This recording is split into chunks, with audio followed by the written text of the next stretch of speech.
More often than not, we can be quick to blame someone else for the problems we face. Why can't they notice me more? Be less narrow-minded? Or listen to the words coming out of my mouth? But are you putting in the same amount of effort on the table? Can you be just as attentive as your partner? The thing about relationships is you don't just learn how to love someone. It's also an experience that teaches you how to be a better person. But if you're not in the right mindset, sometimes it's worth postponing and working on yourself first. Here are 5 signs you cannot handle a relationship. 1. You put yourself first before anyone else. It's healthy when you prioritize your health and well-being, but there's a difference between finding balance and just being downright selfish. Clinical professor Srini Pillai believes that selfish lovers often suffer from feeling inadequate. When they show love to someone, even if it's just a little, they start to worry that it'll all be gone in no time. Selfish lovers are deeply troubled because they aren't self-connected.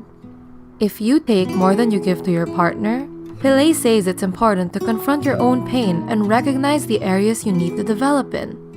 He also states that it's helpful to focus your energy on hobbies that make you feel more self-connected, like running, journaling, or meditating. 2. You're prideful and you think you're always right. It's important for both partners to feel heard and understood in a relationship, but factors such as pride can get in the way of that. At the end of the day, is it really worth being right if you're going to lose someone you love? Another reason why some people are commonly reluctant to apologize is because they fear the other person won't take responsibility for their part in the conflict.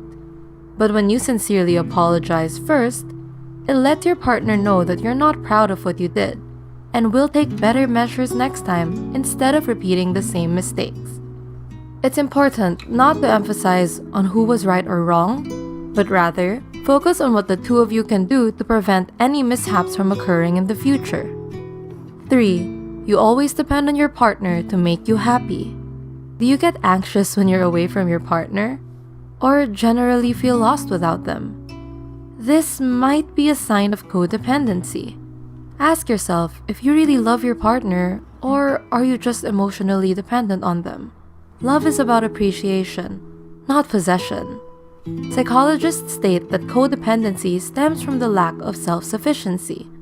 Since codependency is often rooted from your unmet childhood needs, treatment often involves going to therapy where you can get in touch with the feelings you've buried for so long. As cliche as it sounds, talking things out will ultimately help you get better. Once you confront those deep-rooted insecurities, it also allows you a chance to express them to your partner. That way, the two of you can create a plan that helps your relationship move forward. 4. You expect people to read your mind. Communication is an essential part of making relationships work. If you're passive-aggressive and choose not to tell your partner what's upsetting you in fear of creating conflict or to test if they care about you, is it really fair to be mad at the other person when they don't even have a clue? To strengthen your communication skills, avoid attaching blame when you make your I statements.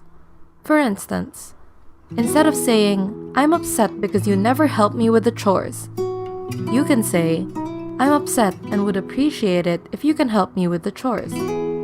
That way, you can still let them know what you want without pointing fingers, which can often cause your partner to become defensive. 5. You have commitment issues. Commitment phobia, otherwise known as relationship anxiety, is when you have a fear of relationships. If you think you have this, note that it doesn't mean you never want to establish a long-term connection with someone. You do, but your anxieties are getting in the way. Many past events could have caused this, such as witnessing your parents getting a divorce or having an unhealthy romantic relationship. As a result, you might hesitate being vulnerable, scared that the other person will either leave or disappoint you. If this is an ongoing issue, it's best to visit a therapist and get insight on how to manage this phobia while learning techniques that help you practice vulnerability. What are some dating struggles you're going through right now? Let us know and leave a comment down below. Be sure to also subscribe for more helpful content. Thanks for watching!